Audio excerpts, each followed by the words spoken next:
You know, an intro that I really like, it's not even an intro, but it's what Theo Vaughn says at the end of his YouTube show when they cut to him and he says, click on that and click on that and watch other episodes. He starts it off with good evening, good afternoon, and other times. I just think that's kind of cool. So, good evening, good morning, good afternoon, and other times, like Theo Vaughn says. We are live coming at you. That's right. Yeah. Break it down, Sean. I'm just finishing up my last little mouth. I forgot that we were going live, and so I took one the mouthful of salad. Okay, perfect timing.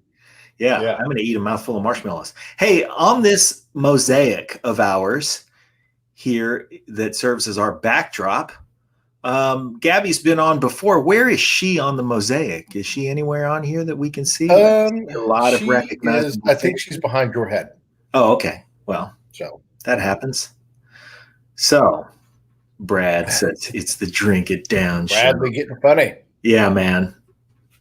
That's cool. Drink it down show. Brad saw the joke with the robe yesterday, Jamie Kennedy, and I'm proud to say I had the funniest moment in the show with the comedian on. So, hey, I have a piece of information that I wish I would have had slightly sooner. Frequent viewer / listener Blake Brown said after the Jamie Kennedy show, first of all, when we talked about Jamie Kennedy, we're aware of a certain thing that Jamie Kennedy was doing. And then a generation younger than us is aware of a completely different phase of his career when he was doing a bunch of voiceover work for Nicktoons and was making a bunch of movies that were for them more than us. And he said, oh, yeah, I remember Bong Water. He made a movie called Bong Water. Yeah. And this is what Blake said. First movie I ever beat off to. And I thought, man, I wish I would have known that. Jamie would have loved to have heard that. He would have loved to have heard that. Well, we'll share that next time we're on. Yeah, absolutely. You know how we do it. We're so lucky that the people that we meet, we just always seem to connect with them. They become enamored. They're always like, new best friends, just like stepbrothers. Yeah, that's why I'm never afraid to ask, hey, you want to do this again? Because people always say, yeah, I'll do that again. You guys are all right. Yeah. Take today's guest, for example.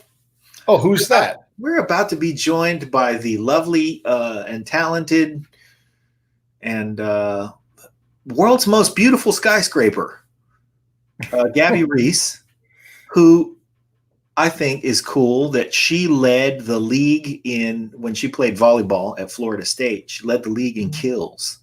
Oh, no kidding. Yeah, like 2 years in a row, and not by a small margin. And one of the years she also led the league in blocks. So she was doing the job, man. And she's been on before. We were fortunate enough to visit her house and do an episode from her living room or dining room table. And that was fun. And then at the end we said, hey, would you do that again? And she said, absolutely. In fact, I'll go further and say that she said, I was telling her about my wife being a fan. And she said, let's call her. Let's FaceTime her.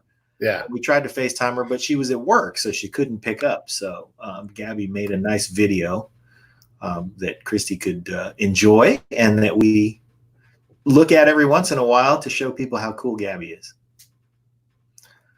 Just getting a text from Gabby now. She's working, Wi-Fi is tough sometimes. Okay. So, she must be on the island. Maybe. She could be in Malibu. Who knows? That's true. She splits time between Malibu and Kauai. Yeah, she definitely does the I think she might be there now. I think that's the good season for them. Everybody should go check out GabrielleReece.com if you haven't already. And just like the title page alone, it's like, come on, like everybody wants to look that good one time in their life, and she's got dozens of them. So and she's maintained it.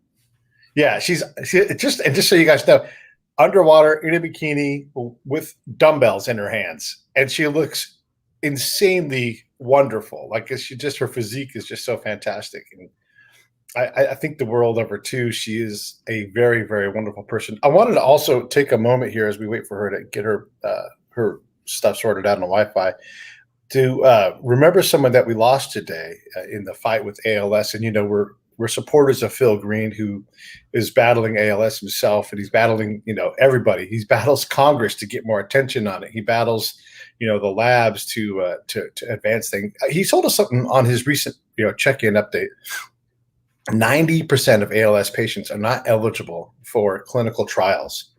Wow. And it's 100% lethal. So anyhow, it's shocking how hard it is to deal with this. And so today we lost Nancy Ryder, who was a Hollywood publicist who was very good friends with Courtney Cox from Nate Zellweger. They are champions of the ALS cause. And I just thought, as we look at all the things that we're arguing about and everything else, there's real folks with other problems that require a lot of attention. So let's not lose sight of ALS and PTSD and, any number of things. If you're passionate about those things, keep on working on trying to help move that ball forward, because ALS suffers because the people die so fast, and it's such a different, like each ALS case is almost individual. It's very hard to deal with this stuff. And so, a good fight from Nancy, and our thoughts and prayers go with her as she does the next thing. And definitely check in with Phil at his update episode, which will come out in podcast form. It is already on the live side already. So I wanted to pay tribute to Nancy. Yeah. God bless Nancy's family. Man, it is something to be just to bear witness to the hard work that people put in the ALS fight. And we love Phil.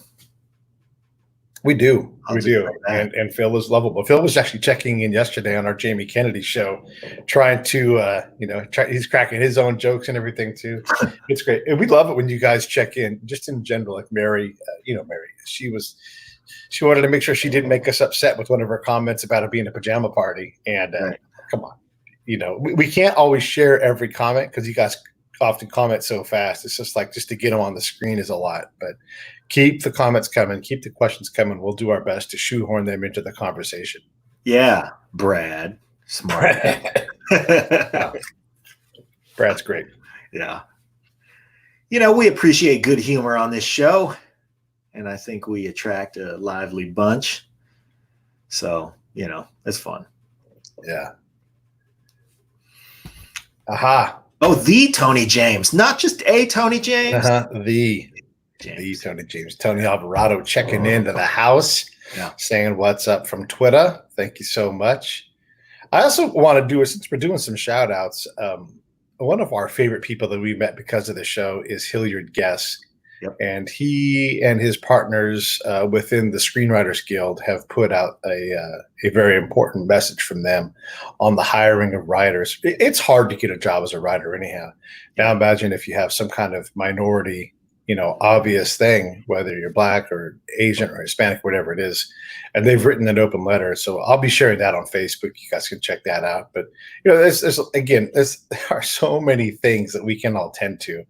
Crisis wise, conscious wise, there's a zillion problems, John. A zillion. Yeah. And the thing is, that's our big brother, Uncle Hill. And he is younger than both of us, but he's our big brother. Yeah. And we call him Uncle Hill because his knowledge and wisdom in the screenwriting game is terrific and deep and long, and he knows a lot. The thing about diversity in screenwriting is that it allows stories to come out that represent people who look like a variety, like the variety that you see walking down the street. And for a long, long time, Hollywood was all the stories were written by people who did not represent all the colors of the rainbow that you see when you walk down the street. So the interesting stories that come from different cultures, the interesting stories that come from different backgrounds and upbringings and all that stuff, like Fresh Off the Boat was great. Blackish, of course, is a fantastic show. And a lot of that stuff is there are universal things that we all go through in humanity as we just try to figure ourselves out and grow and come of age and all that stuff. But when you throw in the interesting dynamics of different cultures, man, it enriches all of us. It enriches all of us to see that. And we were fortunate enough to grow up in areas where, the Bay Area has got everybody. And there are just parts of the country that aren't exposed to you know, Indians as a teenager, or Mexicans, of course, in California. I mean, everything that we sort of take for granted. We can get whatever food we want. We can get whatever culture we want. We can get whatever we benefit from, the literature, the arts, the movies, and the comedy that comes from all kinds of places. And now that we're more and more one world, it's, I think, not just important, but fun to see what everybody else is up to, see what everybody else is challenged by, and stuff like that. I love Hassan Minhaj and his stories about his parents, because he grew up in Davis, right up the road from us. And all of the things that he went through are really, really similar to all the things we went through, all the life milestones and stuff. But then having, like, strict Indian parents, and that dynamic in the experience is a lot of fun. I'm working on communicate with Gabby right now. So yeah, if you're just joining us, Gabby's having some technical issues on her end, and she's trying to get logged on. It should be on in just a moment. But she splits time. She's either in Malibu or in Kauai, and either one of those places, her place in Malibu's up, it's up on a hill between the canyons, and so I don't know what internet service can be like for her. I'm sure there are dynamic issues, but certainly if she's on the island, there are always issues that come up when you live on an island. So everything from intermittent power to intermittent internet to all kinds of stuff. So I'm sure she'll be joining us in a minute, and she's texting back and forth with Pete, trying to get the technical stuff dialed in. But in the meantime, I will say about her that, man, we can't speak highly enough of her. I mean, she's always been great to us. She's always been so generous, all that stuff. And she's just terrific. So she'll be with us in just a second. Now, addressing, Brad brings up 14-day quarantines. So 14-day quarantines, that's something that have been instituted in Hawaii. So if you go to any of the Hawaiian islands, they're going to make you stay put for 14 days. And a lot of times they'll just park you in your hotel. My Uncle Andy and Auntie Zita travel very frequently, and they just came back from visiting my cousin James, who's going to be on the show at some point really soon. He is essentially the historian who is leading the charge on capturing the story of the islands in the Pacific. And there are oral traditions in those stories that keep them alive, but those stories get diluted with every generation, and he's trying to capture them all. When he wrote his doctoral dissertation for his PhD in island studies, there was a shortage of reference material, where he was unable to quote sources that were in literature, because he was quoting sources that were the last, old lady who lived in a village that's not there anymore. And she was 104 years old, and he was talking to her and extracting the stories and the stuff that, that had never been written down. So he's the guy in charge of writing it down, and he's going to be on the show. But my point was something that I'll get to later, because we have Gabby Reece right here with us. Hi. Perfect time. Hey, how are you? It's great to see you again. Good to see you guys. Sorry, I was having that unusually technology issues. Yeah. Well, technology is wonderful, and that this is possible. And technology is a pain, and that they make it so hard sometimes, Yeah. Yeah, it never seems to be hard for like my 12-year-old. She seems to be able. It's just I always feel like I'm the one clunking through it. How are you guys? Yeah. Same. Good. Clunking through stuff, Yeah. So we were telling we took the opportunity while you were off to talk all about you and a bunch of other things. But we'll get off into what we came to talk about with you today, which is, well, a lot of things, among them the Gabby Reece Show. Oh, yeah. So that'll be fun. Would you give us an official opener, though? Will you just say, hey, this is Gabby Reece, and you're watching the Break It Down show? Yeah. Hi, this is Gabby Reece, and you're watching the Break It Down show. Perfect. Yeah. Gabby Reece has been the premier athlete of our generation and remains so. And not just athlete, but lifestyle maven. How's that? Maven, yeah. There Pretty we good, huh? go. I would say. So we think of you as that, and you lead the charge in keeping our generation active and healthy and vibrant and all those things that we want to do to make us live to be 130. So why is that so cringeworthy? What's going on with you? 130? Yeah. Don't you think we're going to be tired by then? How about just like really robustly for like 90 to 100 years, you know? That's good. With no help, no assistance, you know? Yeah. You know what? We had a guy named Peter Justin on the show, and he is a body hacker, and he was talking about all the work done on the telomeres and all the DNA degradation stuff that's being conquered. And he says in our lifetime that it's very likely people will live to be 300 and 400 years old. And I think, why do you want to work so hard for so long? It's just a long time. And there's old stories of like, you know, are they tales or what have you of people living at some point a really long time. And my thing is, okay, if we're going to be a lot smarter and somehow be contributing back for all those years, that might be an interesting way. But I don't know. I think it'd be interesting. Like, can you imagine like me? Like that means you're going to be like, I'm in a marriage, right? Yeah. Laird's in the marriage with me. Like, are we going to go like 250 years, like being married? I don't know. Like your teeth, can your teeth and your marriage last that many years is what I want to know. Well, they got more teeth. You can get some new teeth. That's not a problem.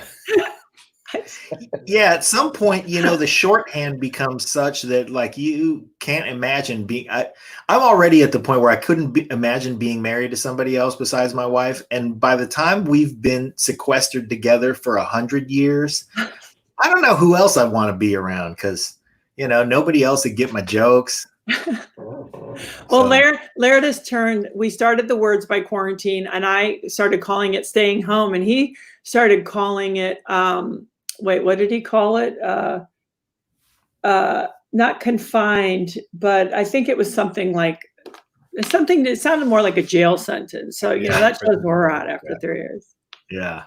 But like you two are always doing things like it's just incredible. Like you're always in a different place. Let me just tell everybody the great story that we have in our connection. So I've been to Gabby and Laird's house a couple of times to record shows with either JMO or we recorded with her.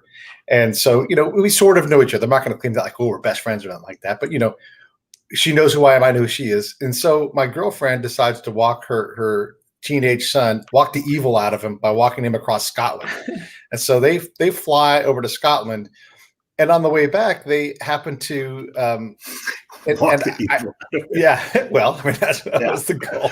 And we can get into walking the evil out of our kids in a second. So, and also like there's this thing that my girlfriend and I do is we take a walk every day. And at the halfway point, we always just slow down the world and we have this kiss. Just like we'll be mid-conversation, realize we have to do it, and we just shut everything out and have that moment.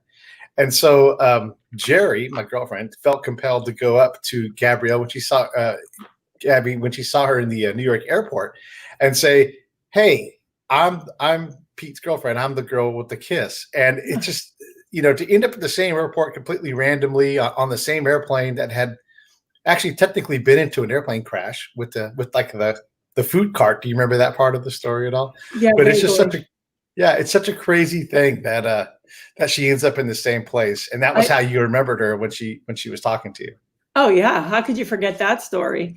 Did it work with her son?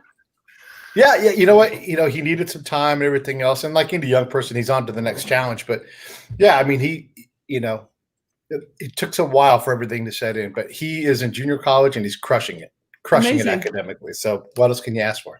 I think it's like that remembrance too of like the amount of chemistry that's going on with young humans and try to give them that room. And then the other things that they manage on top of that, you know, none of us here when we were growing up were inundated 24/7 with a device that we could be located or commented on or what have you, and have hormones and testosterone and you know, like it's all happening. So I I feel like it's a really new world for them to juggle, for sure. The ability to make mistakes and Yeah. then learn from them without everybody else being on top of you the moment you thought about making a mistake. You know, I did a lot of dumb things to figure out, where I'm at, and there's no repercussion other than, that mistake, no harm, no foul kind of thing. Well, don't you remember? And I mean, I think we even have it in our life, and hopefully maybe we do it a little less dramatically, is like, so many things are really not a big deal. So it's like almost just allowing them and then letting people just move through it, especially young people. And now everything gets to be made so monumental. And then it was like hammer them down, and then be like, okay, on to the next one. So I think it's a really interesting thing that they have to get through. And how do we give space for them to be like, this too is a part of living and making mistakes and moving on, and actually making it less of a big deal. But yeah. Anyway, so you want to talk about living to 130 or what? Yeah, let's do here's it. one aspect of it, and I want to tell this is how I describe Gabby's story. Well, last time we saw each other, we were at your house and we were discussing, issues of health. And you were talking about how, in our late 40s and early 50s, we really got to be conscious of losing the belly fat. Now, you are a kind and lovely soul, but in my imagination, there was a split second where when you said that, you went like this. And I was like, ooh, wow. I'm going to have to hit those sit-ups when we get back. So since the last time I saw you, I've lost about 42 pounds. And that's awesome. I found a gym in my area called Diablo Barbell that I'm plugging because my coach there, Ted O'Neill, has created more elite level power lifters than anybody in the world except for Louis Simmons, for everybody who knows who Louis Simmons is. Mm-hmm. But that's amazing. It's a wonderful community. It's a great community, and it's not in any small part that, the influence that you, and also meeting Laird and the fitness that he maintains, which is ridiculous. Now you know how I feel. Yeah, it made me think, wow, I got to get on the ball and at least just wake up in the morning and do something strenuous.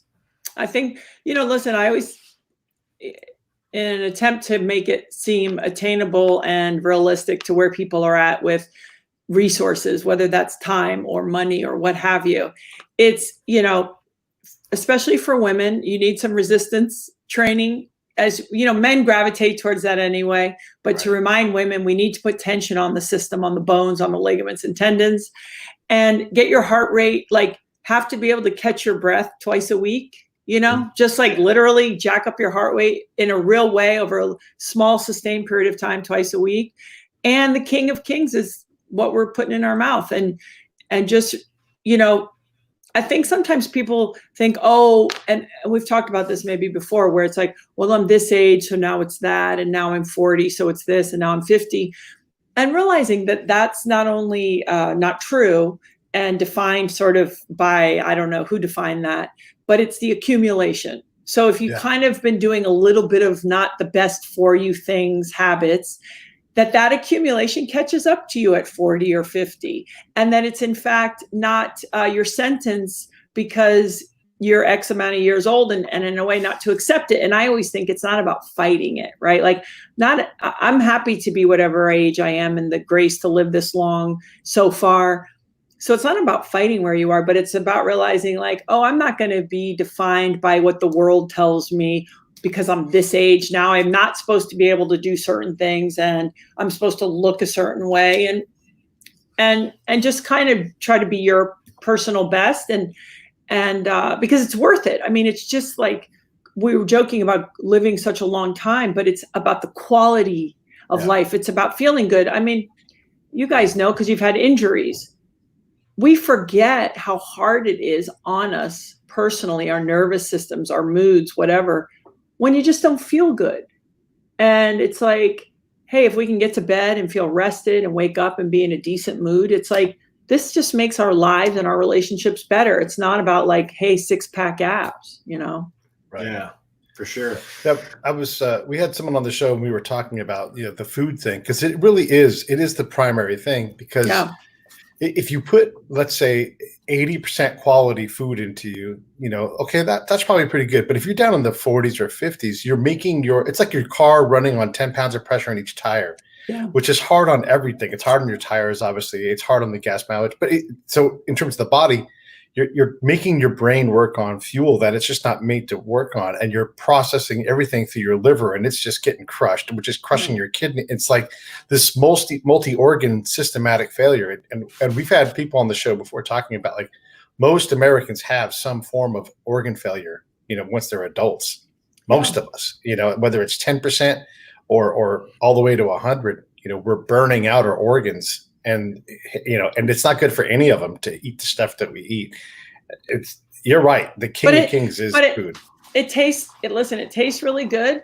Most of it's more affordable, right? So you have convenience, pleasure, and then if you want to get down and dirty, it's like, hey, eating healthier costs more. And so let's take a single mom who's trying to pay the bills and has limited time and money. And then you try to knock out a dinner for 2 or 3 kids. So it's like understandable, and that's the other side, right? Is taking off any of the weird, guilt or shame or any of that around that, and just trying to equip people with information so that, because I see a lot of people, this is the other thing, is I see a lot of people making the effort, but yet it's still like, I'll give you an example. I was at a grocery store, probably a Whole Foods or something.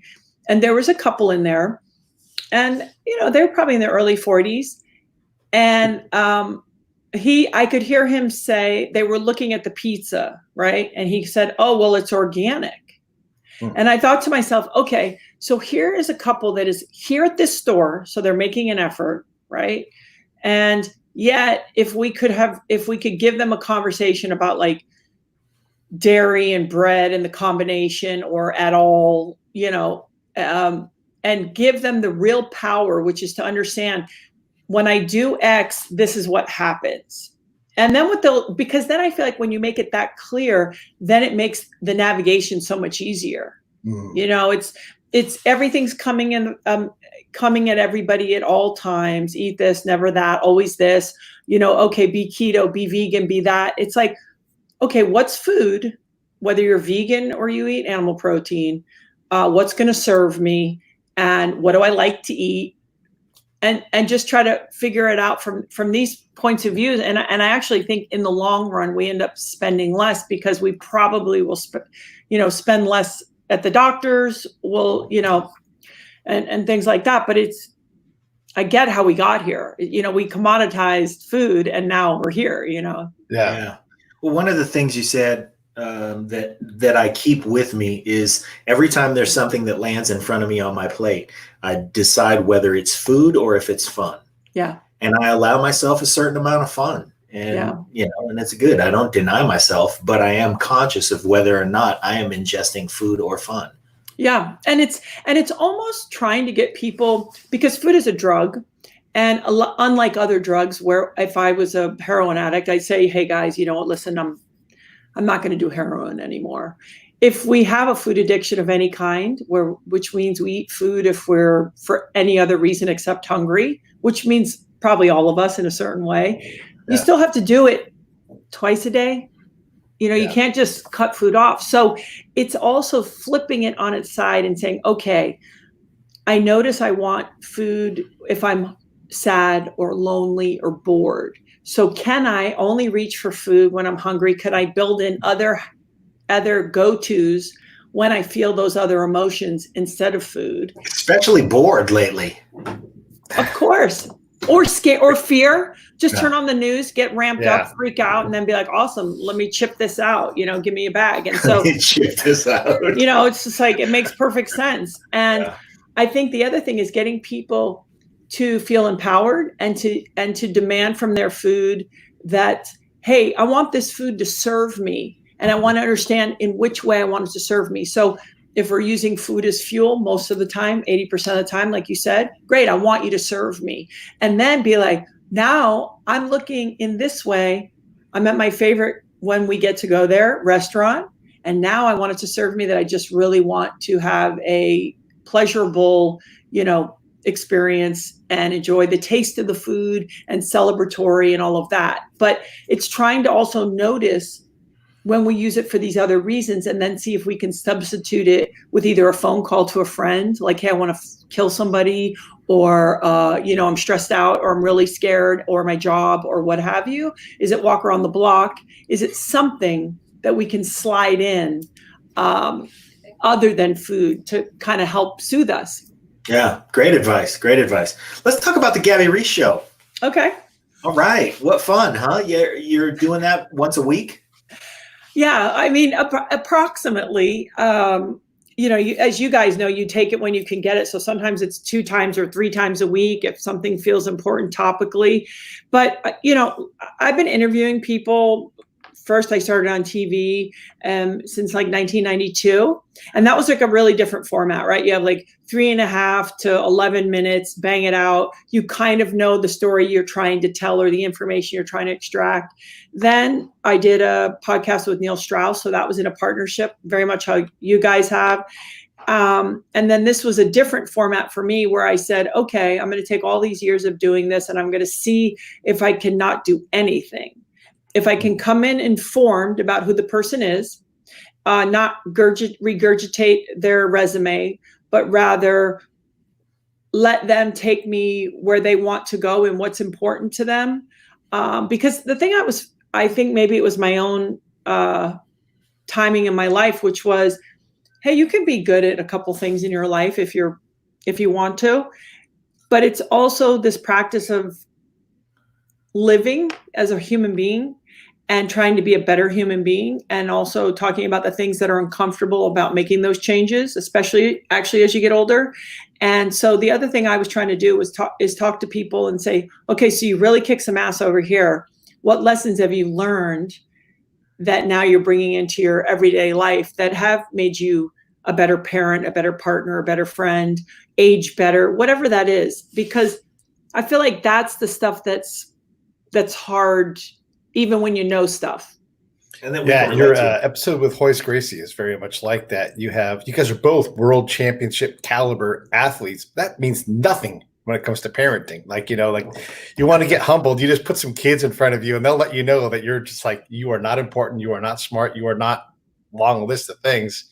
So talk a little bit about, that, like people that compete at the highest level or they, are successful at the highest level. How do they adapt those things into something that's challenging? Everybody struggles with parenting. Everybody does. Well, yeah, because that's the beauty. Once you realize parenting is not to be actually figured out, it's on as you go, and it's case by case, and it's kid by kid, and stage by stage. And when I say once you, it's like I've been a parent for 24 years, and my 2 biological children, my older are 16, so I've been a parent full time for 16 years. And when I tell you that 3 years ago was the beginning of me having real discussions about parenting, because when my middle daughter became a teenager, we went through some things, and it was like, oh, I have some decisions to make as a person about how I'm going to go forward and handle this into this very unknown territory. So for me, it was interesting because it's also the other very cool thing about it. And by the way, I always like to preface this by saying, if people choose not to have kids, great. There's so many dynamics of life. This is about being a human being. But what I do know is that all of us have these opportunities, especially as we move towards 40-ish and beyond, to decide, am I going to keep growing and learning and being willing to take a look at it if I can do it better and be different? Or I'm going to lock it down and this is who I am and this is how it is, right? And so kids, what I think is they're given to us to give us this real invitation that then bleeds into the rest of our life, be it, I find it in my business and my interpersonal friendships, but also when I'm 80, I have an opportunity to be very different if I was willing to take this invitation. Is some of the conversation that you have, because that's such an interesting way to approach a conversation with somebody who's notable, and it gets you to a lot of things that we don't know about people who have, earned our admiration somehow. Is that a way to get to things that you maybe are trying to discover about these people? That's really mind-boggling. I don't know where I was going with this. I had a place when I started. I think I understand what you're saying. I don't enter with too much of a pre-intended agenda, because I think I'm going to be missing the point. What I'm trying to do is I'm trying to come in and understand who person is on some level. Like, okay, because that's also a form of respect. When you show up and you go, hey, this person's done their homework. I've been on all sides of it. So it's like, okay, thank you.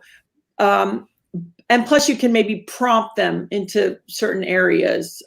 Like I recently interviewed Steve Aoki, and I listened to his book, because that also prompted other thoughts.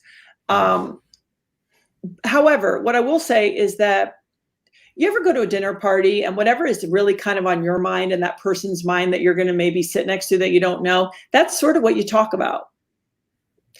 And oftentimes it's what's in the ether. So I sort of say, okay, I'm going to show up and I'm going to start it.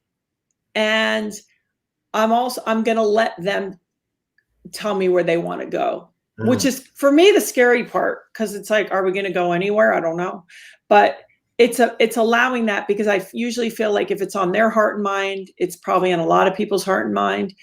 And also to get them to know that they're safe. I'm not there to do some weird digging, but maybe they'll tell me more because they're safe. Okay. And it's wherever they want to go. If they don't want to talk about parenting, like I was joking, actually, Hoist is a great example. Hoist, I maybe wanted to get into it a little bit about marriage, but for whatever reason, I just thought that's not the thing to get into it with Hoist right now. And so we didn't. And so I don't have any preconceived things that I won't let go of. I have some ideas, and then I see where it goes. Yeah. Plus, people are complex. So even if it's, one of the things we learned from Jordan Harbinger, you got to take your ego out of the questions.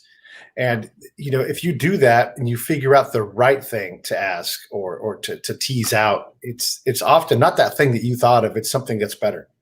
Yeah. And I think I really like people, and my hope is that I'm looking for the best in people, and it isn't for me to be the police. I have my own stuff to deal with, like I have, you know what I mean? And so when I have you in front of me, what I'm trying to see in you is what not only you can teach me, but maybe share with the audience that's unique and different about you. And if you want to share the stuff, that's on you, and as far as like getting you or, talking about how many times you've kicked ass and how amazing you are, that's everywhere. Everybody knows what to do. The 7 best this ways, I'll tell you how to, it's like, that's all great. But the thing for me is when someone is willing to say, I'm interested in being my best self. I have been in the pursuit of excellence, and people have even maybe called someone a champion or the big boss CEO. And I'm still free falling and trying to figure it out. Yeah. Like for me, I'm like, okay, because then maybe you might be stronger than when you know everything. Yeah.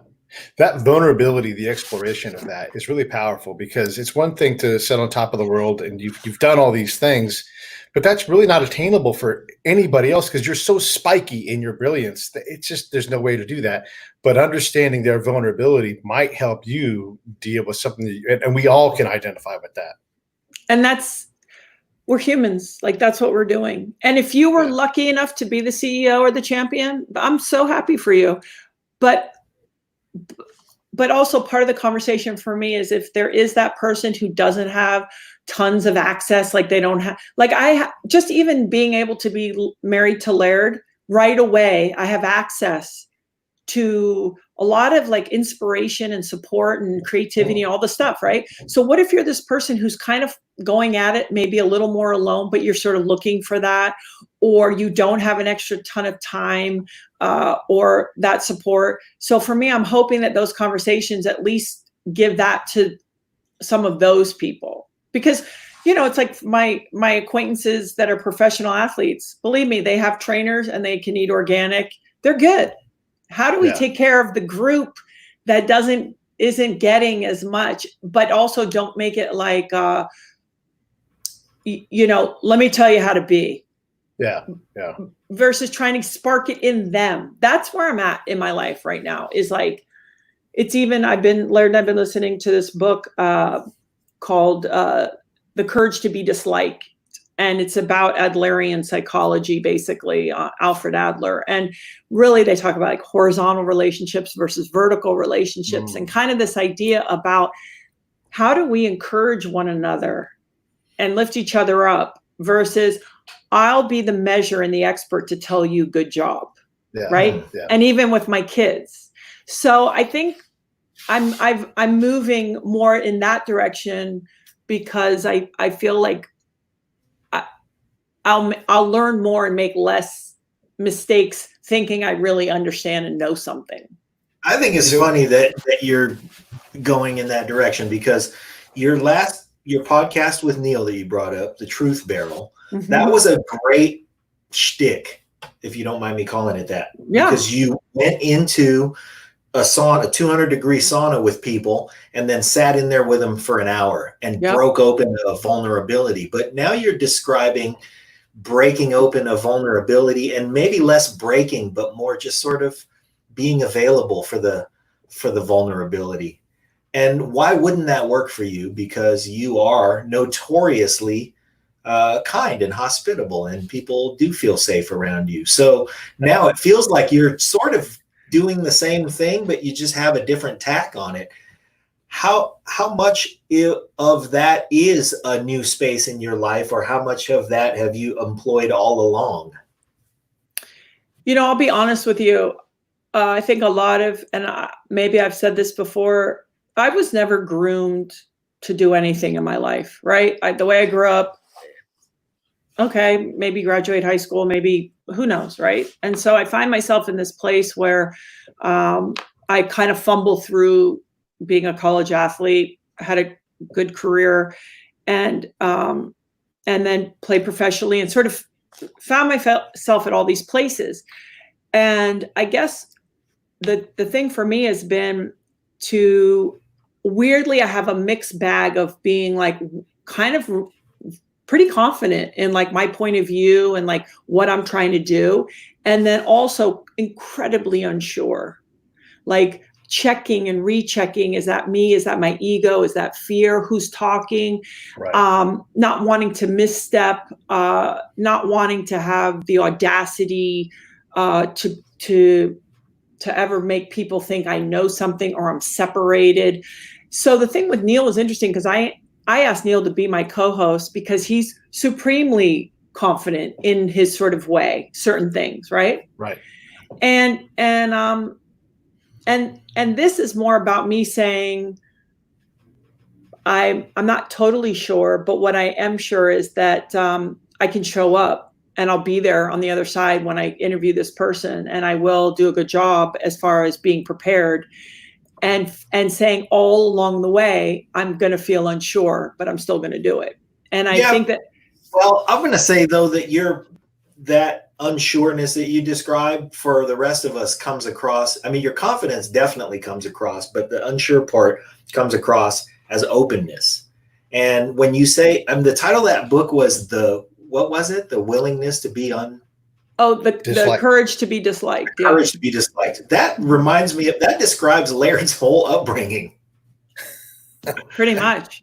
And the funny thing is if you listen to the whole book, and then at the end, basically what it comes down to is like, we know this for sure.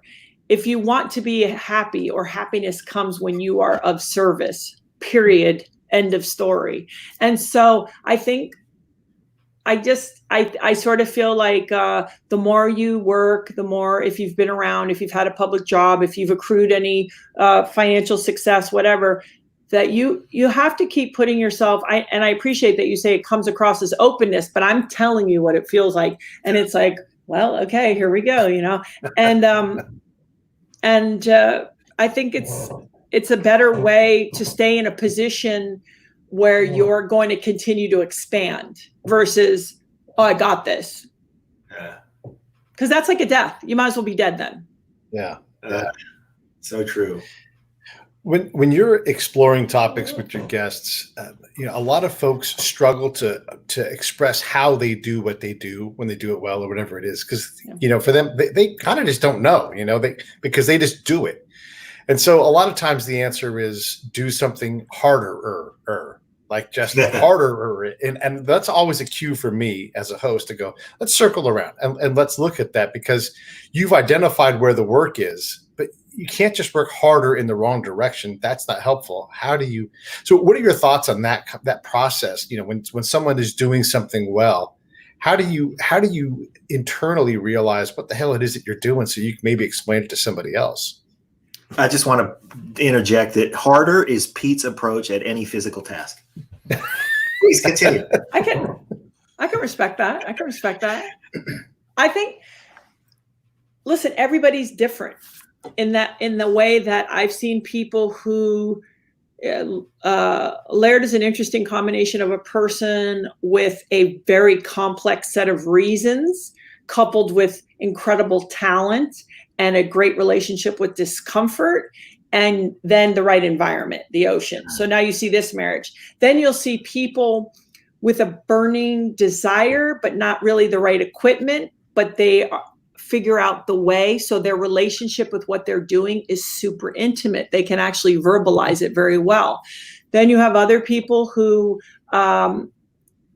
they have a talent greater than other people, and they are in the right environment, and they actually are not very good at explaining why they're there. So I think you'll meet people and you start, really quickly, like, oh, this is one of those types. Right. Like I was a grinder, hardworking person, saw opportunity and wasn't going to blow it. If you say, why am I successful? That's why.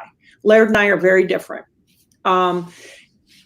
Is actually, if you can't get them to figure out why or how they do it, how they do it, it's then at least to get into the point of, well, why do you do it? Why? Yeah. What do you get out of it? Because for some people, Serena Williams once said, it's not that I love winning, it's how much I really hate losing. Oh, wow. And you just go, oh my gosh. So, okay, Laird, for example, there was a quote, I might botch it a little, like competitive people get satisfaction out of beating other people. That's I'm a little bit like that. And creative people get satisfaction out of the experience. And that's actually more like Laird, right? So I think we're also different. And it's our why. If we can't get the how, it's like, well, why are you doing it? And a lot of people, it's like, hey, I had to eat. And so there was no safety net. There was flames. Yeah. Let me tell you, I was focused. Yeah, there's a quote from Tiger Woods too. He talked about, at the height of his stuff, like he didn't like how the ball was rolling in the cup on putts. Mm-hmm. Not the fact that it was going in, but like the how it went in. And he wanted to. He was that, like, he knew exactly that's where his work was. Yeah, to give him a greater margin of error. But he's also about winning. Yes, right. Like he's an interesting. I've known Tiger since he was like 18 or 19. And what's interesting is I had a conversation with him maybe 2 years ago when it was bumpy before he had some real upswings. And I'm not talking out of school. I don't think I'm saying anything that's disrespectful to him. But he said, I love my life. I love my children. He's he's involved heavily with his family and his children. And he's like, but it's so hard for me to be like happy if I'm not winning. Mm. And wow. So that conversation in itself is so important because we all know one thing. For no person is it sustainable. Right. Period. You're not going to be young and gorgeous forever. You're not going to be the guy or the girl forever. You're not going to be the CEO. You're not going to be the billionaire. You're not going to be the king. It's not sustainable. So it's getting people like weirdly to say, hey, be in pursuit, go for stuff, but take care of your everyday and real life enough so that when things ebb and flow as they do, what makes you genuinely feel good or peaceful or fulfilled is based on the things you can control, which actually is your interpersonal relationships with people. And that's kind of it, with the exception of like the one that you put yourself through. So like your training life, or if people meditate or whatever, and just kind of trying to keep reminding them, like, it's not out there. That's sexy. It's shiny. It's fun. It gives you something to do, but I don't think it's out there. I really don't.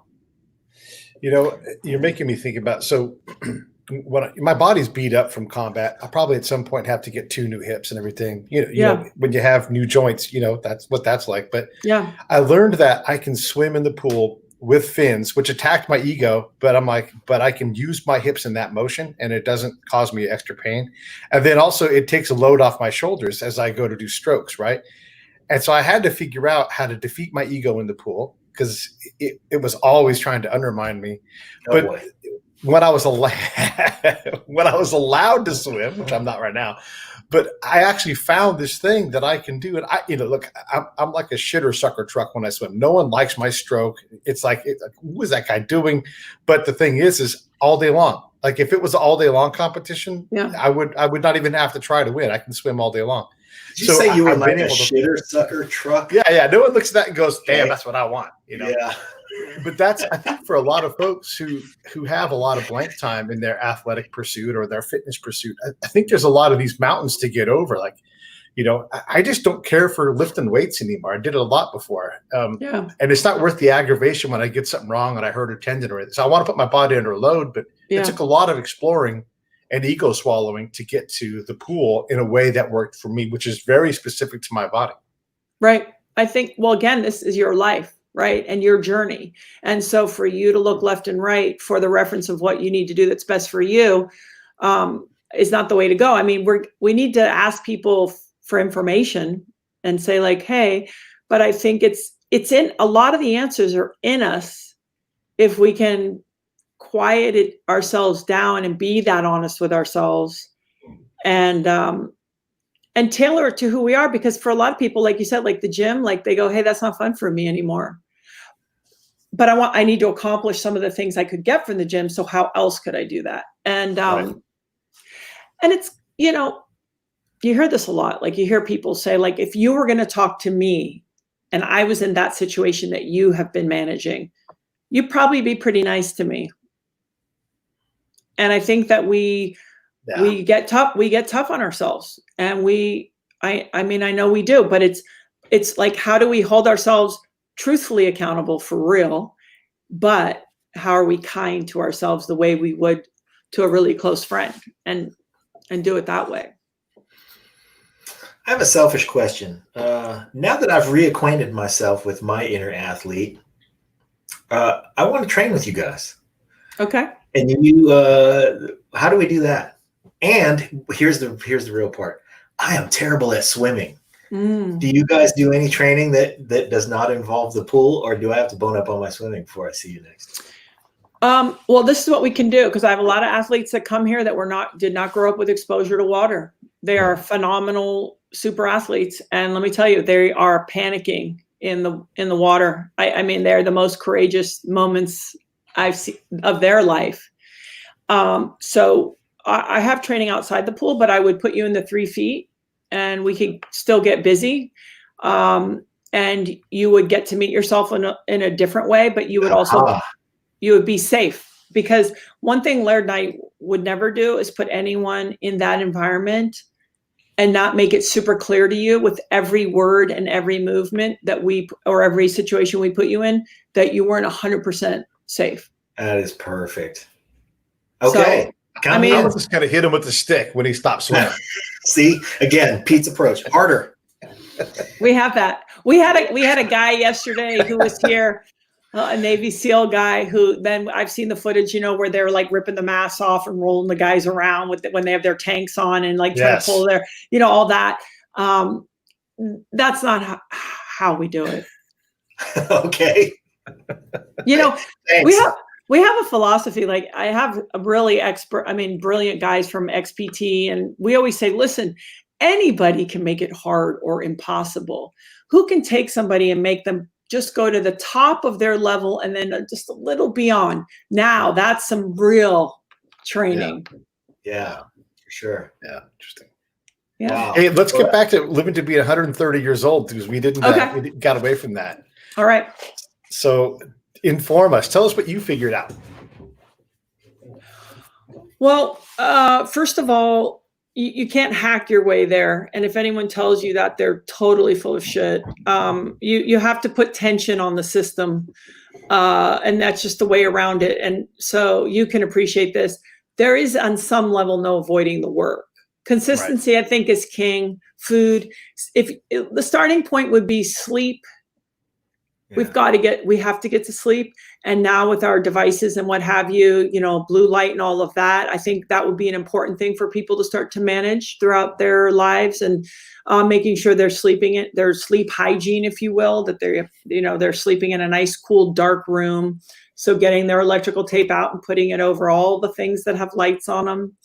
I think, minimizing the amount of alcohol consumption that they are involved with. And we already talked about the 80-20 meaningful relationships. I don't know if it was like a Harvard study or the one that's like the oldest study that they studied men at school and then in the surrounding area. So the kind of wealthier kids at the school and then some kind of street kids. And basically it's been a 70-year study, and everyone that kind of lived and was helpful and went on, most of them, their main thing was they had meaningful connections. I think it's hard to avoid that. And yes, there's exciting things where you can get your blood work done and your hormones. I mean, telomeres, we'll see. I mean, I appreciate the idea of telomeres. I've been, known about telomeres for 10 or 15 years. It's still, they don't know. And I think there's going to be a lot of things that can keep us that quality of life. It's like lifespan. Dr. David Sinclair, he talks a lot. There's a bunch of stuff in there that really suggests being 100 and being, good to go, vital and things like that. But I think, like anything, it's consistency, and it's the deposits that you make each day. And stress is still the one.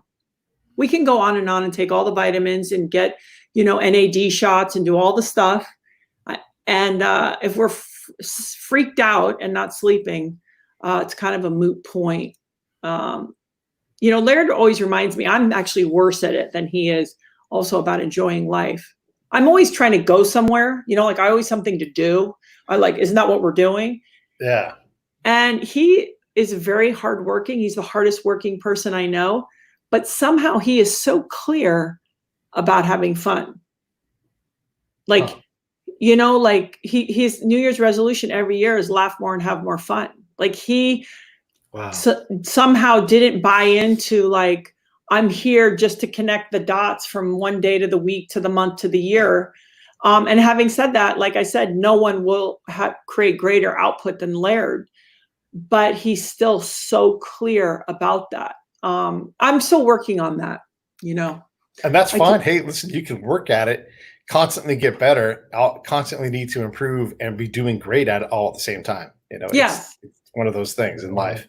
Yeah. I mean, I take myself so serious. So, I'm trying to lighten up a little bit, but, I think I think there will be you guys know this, I have a metal knee, Laird has a metal hip. It's like, there's going to be stuff that we can just keep rolling.